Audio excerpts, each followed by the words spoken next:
Do we need to be serious all the time? Not at all. Do we need to go to work with the attitude that I am going to be working, I am so serious? Not at all.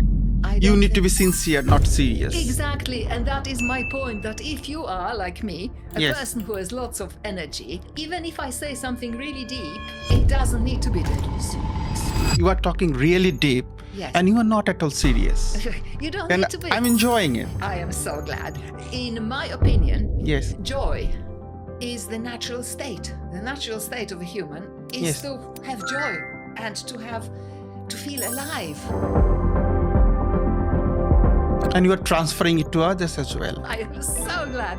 This is exactly my point. What I'm trying to say is that the natural state of a human is to feel alive, to feel free, to Feel free, yeah. to feel joy of Yes, living, yes. to go through life dancing and moving.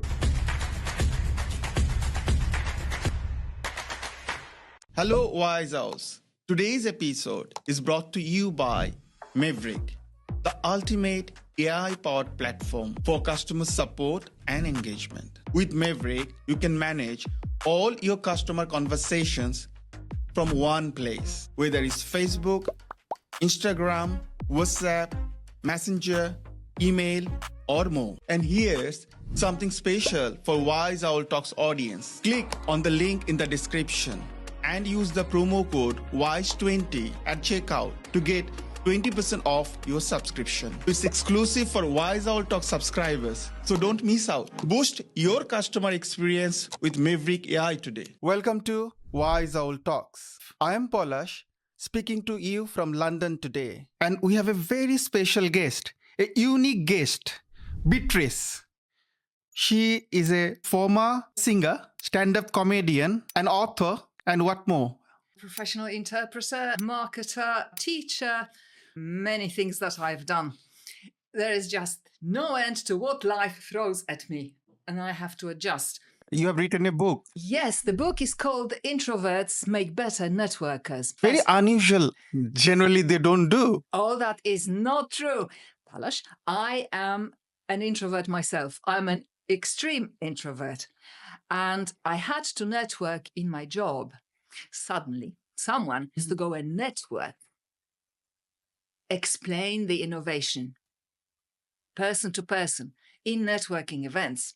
Problem was, I was an introvert. You know what I'm going to say? So what I had to do, I had to develop my own skill set. I had to adjust who I am. And also, interestingly enough, I found out that my best connections and Yes. my best networking is done with introverts. How can they build better relationship, a meaningful relationship? I think introverts make better networkers and build better relationships because, would you agree, we listen better? Yes. Are you an introvert? I'm not an introvert. You're not an introvert. That's why I'm doing podcast. That's why you're thinking, I'm an what extrovert. is this woman saying here? I think the most important asset that introverts have is the ability to listen well. So do you think those who are extrovert, they are not good listeners? Do you think you're a good listener? I was not a good listener, but now I have to listen to you here in this podcast. Because, yes, I understand that. It's quite possible that you have done what I have done.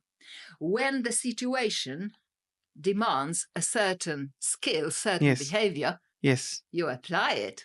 exactly. Aha! Exactly. This is me applying the extroverted behavior in networking and Yes. in communication, Yes. being an introvert. Mhm. And this is you applying the listening, deep listening skills Yes. that an introvert has, being an extrovert.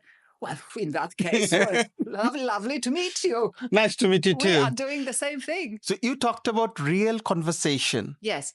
So what do you mean by real conversation? I mean, all the myths that go into networking. One of them being that you need to go and build rapport and you need to appear interesting. But that's not what you need to do.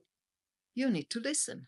really listen really well, because quite often, or most of the time, you go to networking, and I've done probably about 13,000 hours of networking on foot in business events, person to person. And in my experience, what happens is that when the moment for listening comes, people for their turn. Yes. Yes. Rather than listen. And it becomes a problem because networking is a two-way street. One person talks and explains what they want to achieve. The other person listens and thinks, where am I going to go with it? Do I know any people? Could I introduce this person somewhere? But if you haven't listened, how can you do that? How many people don't know how to say what they do? 99%. 99%. In my experience, it is when you know what you do, Yes. it's not the same as you know how to explain what you do. Very shortly, in a situation of networking event when people are coming and going, there are interruptions, there are disruptions, you need to say it quickly. People have got a very short attention span. And Yes. nowadays, the attention span is even shorter. It's getting shorter by the minute. And you need to be so precise and so concise to explain what it is that you offer. You talked about humor and laughter. How do humor and laughter play a role in our well-being? Humor and laughter, the things that are not present in our working days all the time, are they? And I think that we should apply more humor and more laughter in every situation. I am not saying that everything is so incredibly funny that now we're going to laugh at it. It's not the thing. Not the thing. But seeing things with a perspective that life is not that serious. Yes. Would you agree? I agree. And the things that are happening, sometimes they are serious. Sometimes they are very serious. But do we need to be serious all the time? Not at all. You can do very serious things and you can lighten up the mood at the same time.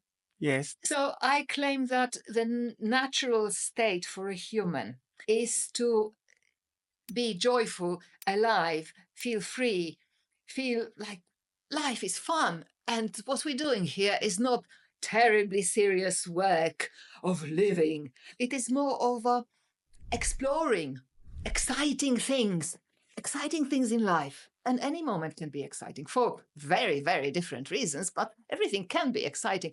And I think this is the root of people feeling anxious, depressed, alienated. Yes. And to answer your question in a very long way, what humor does, it diffuses tension, doesn't it? Yes. We exchange messages through social media, but still they feel disconnected and isolated. That is the point. If you exchange the message with the help of technology, then you haven't sat with a person face to face like we are sitting. Yes. We can't look in the eyes. You can't see the smile. We have replaced the human interaction with technology. Now, that's not what technology was developed for. Technology has been developed to add to what we are doing, to make things simpler, Yes, to make things easier. yes. And I think we should go back and treat technology in that way, that it is not replacing human interaction. It's not replacing conversations. Putting a message on social media should not, in my opinion, replace conversations. Put that message out. That's good. Then people can find you. But meet that person. See who the people are who are reading your messages. Do what I do in networking. Go and ask, would you meet for coffee? We haven't met before, but how about we meet for a networking coffee and find out what each other does and how we can help each other? And that would add to the technology that we're already using. Yes. And the technology wouldn't replace the human contact. I think it's complementing rather. It's complementing, exactly. And if we can, we should go back to what it was before. I could give you a good comparison When email came out, you don't remember because you're younger than me, but when email came out, it was told to us that email is going to replace all communication. And did it? No. Aha! Because you can use email for certain situations, but for other situations you don't. Right. So email has added to how we communicate, Yes. but has not replaced it. Now, what is happening now is that social media, instead of adding, has replaced the human contact. And what is the result? The result is that people are anxious to meet with other humans. Anxious. Anxious. Anxious because they don't meet face to face. Face to face. Because it's a skill. And if you are an introvert like I am, it is not your first thing to go and interact with people. Because as an introvert, you prefer silence. Yes. You prefer peace and quiet. Yes. You don't like surprises. We don't like people moving, and we do not like noise. Do not make noise in the presence of an introvert. I am joking. But it is that, strangely, with the help of technology, we all became like introverts. We don't make the human contact. Exactly. And in order to break free from that, yes, in my opinion, we should learn the skills of communication. And if you know what skills go into conversation or starting a conversation, they are just skills. And the way we can take back what technology has taken from us is to identify which skills we need to put in. And the skills of communication are those who have suffered. Communication face-to-face, communication with other person. Identify what it is that you need to learn. Yes. Have the courage to go and do it. Many people don't have the courage. They think it's too late for them. Oh, What would be your advice to them? My advice would be, it is never too late. Never too late. Who says it's too late? Bullies say it's too late. No, you cannot do that. Do not do that. It's too late. Who else says it's too late? People who would like to take your place. Aha, you're saying it's too late. I'm going to learn the skill and show you it is not too late. It can be done. Is it difficult for the introverts because they don't want to communicate? I will answer with a story. I've got a story. I was evaluating a speaker club meeting. I often get invited to evaluate speakers. And there was a speech. The person started the speech from the words, I'm an introvert, so I'm not going to do a good speech. How is that an introduction to a speech? I'm an introvert, so I'm going to be really detailed, and I'm a deep thinker because I'm an introvert, and I spend a lot of time in silence thinking about things, so my speech is going to have something really valuable for you. Rather than, you see, the problem is with labels. We put labels on ourselves. Yes. Oh, I'm an introvert. I'm an extrovert. I don't do that. Well, learn the skill and do that. How hard is it? Courage. You said courage. Does everyone have courage? No, not everyone. Sometimes somebody else needs to push. Well, that's what happened to me and the business networking. I wasn't pushing up my courage and going to network with people. I had to do it. I was forced to do it, or I would lose my job. That's how I got the courage. Just as a disclaimer, I am not superhuman. It is that I've been put in front of situations, really difficult situations, so many times in life that I learned there are two things that you need, skills and courage to execute the skills. It really is that simple. Would you agree? I agree. Because you took so many bold steps in your life. Could you please share a few of the bold steps you took and you changed your life? I would say if you wanted to replicate what I did, then I wouldn't recommend it because I had a very hard life. I didn't have supportive parents. I didn't have nurturing parents. I was unwanted and I was very different. And throughout my childhood, I pretty much was fighting to survive. So from the smallest age, I had to fight for myself. And this is how I got so many skills. I didn't have it before. So I think sometimes a disadvantage can turn into something good. Life is incredibly interesting. Interestingly enough, when you retrain to do another thing, another world opens, doesn't it? Yes. And you feel joy out of it. You feel joy. Also, you feel very insecure at first, Yes. don't Yes. you? Yes. And then you start enjoying it and you see it's a new world. So in a way, the change that people are afraid of, they shouldn't. Change always happens. To be afraid of change is to be afraid that you're going to stop doing something, but you've already done it. You've already completed it. And then you're going to transform and go do something else.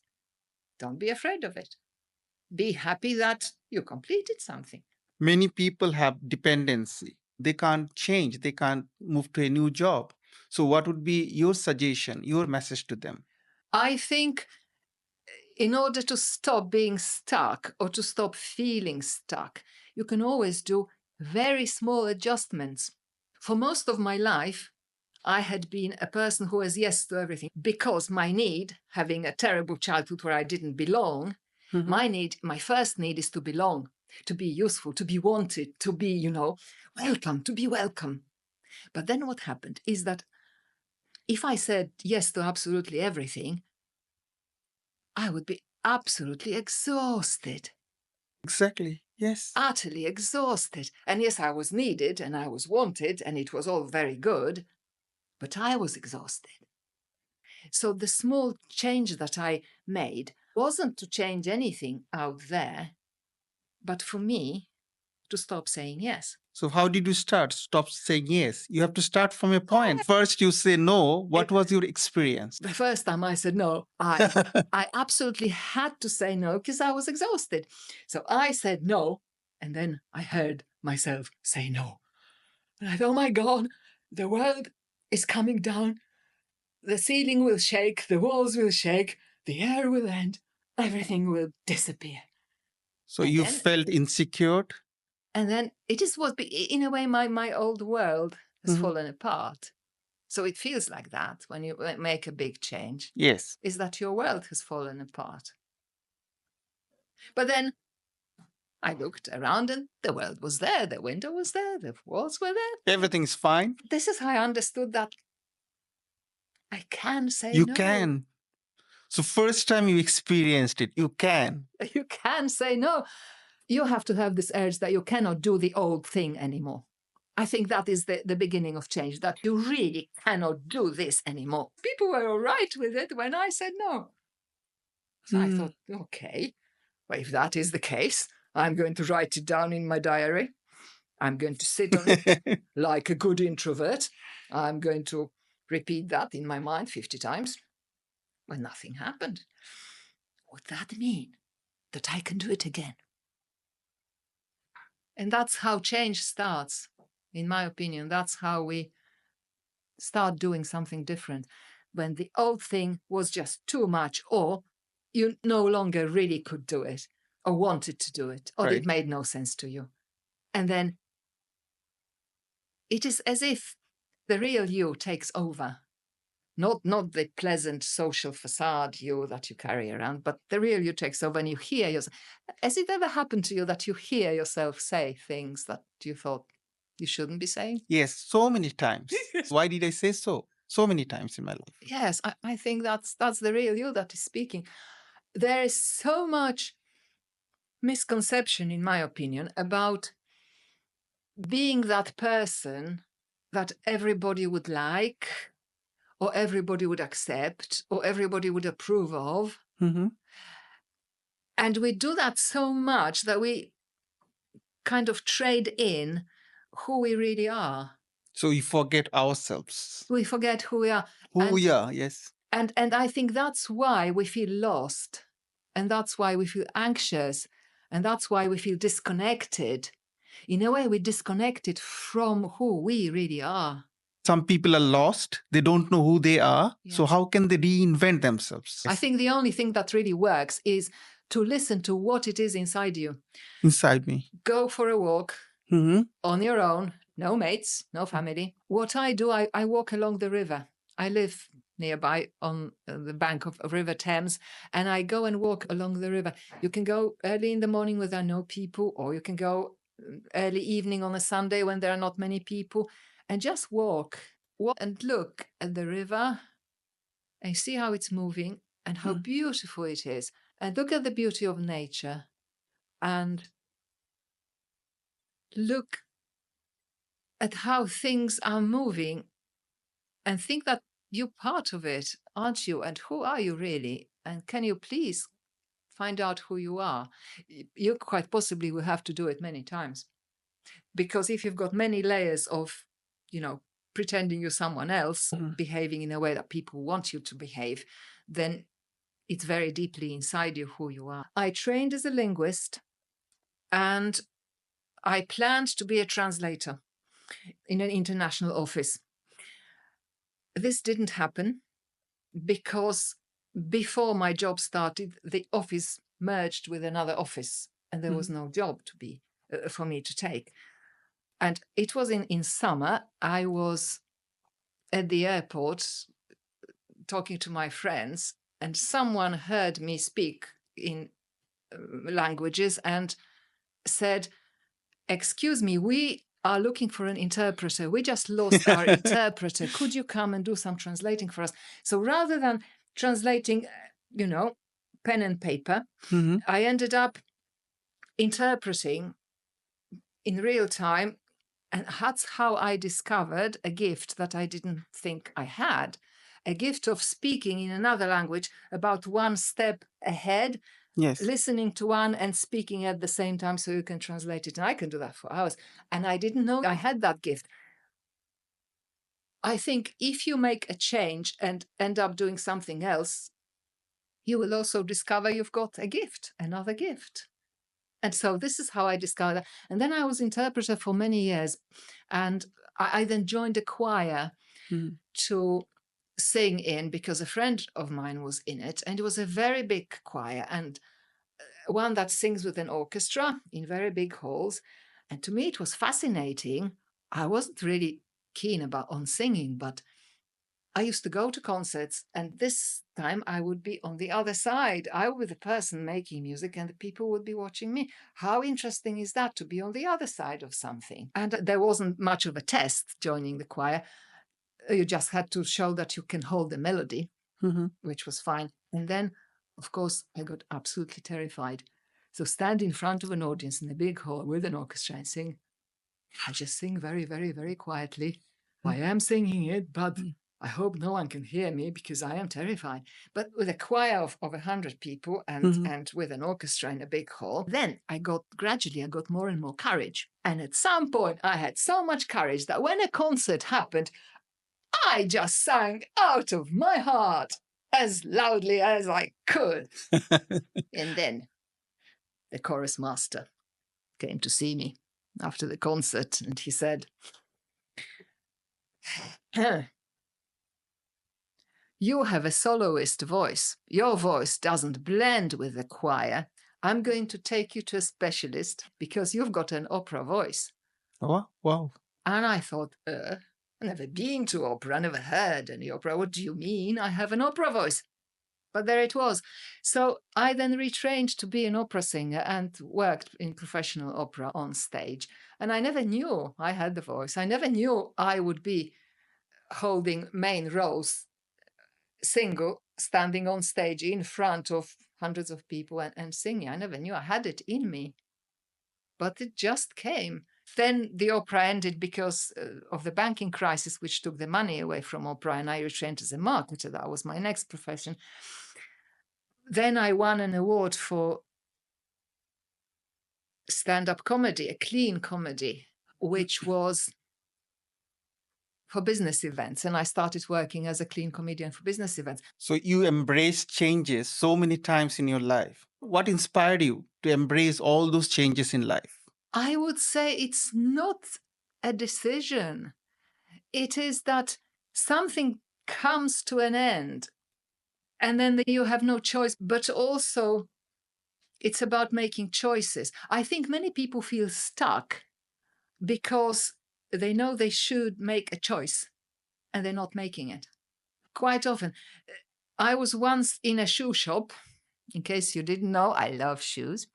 I was in a shoe shop and the girl who was helping me with the shoes, I thought she didn't quite belong to the place. Like, she had very thoughtful eyes and quite obviously she was doing something else. And when I talked to her, she said, actually, I can't make a choice. And I said, how and why? And she says, but if I make a choice, what if it is the wrong choice?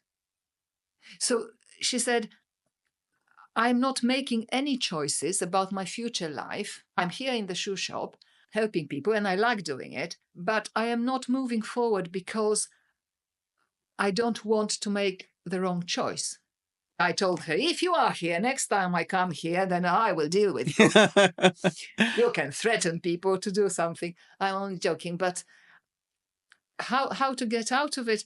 Well, say to yourself, I'm going to make a choice today. Mm-hmm.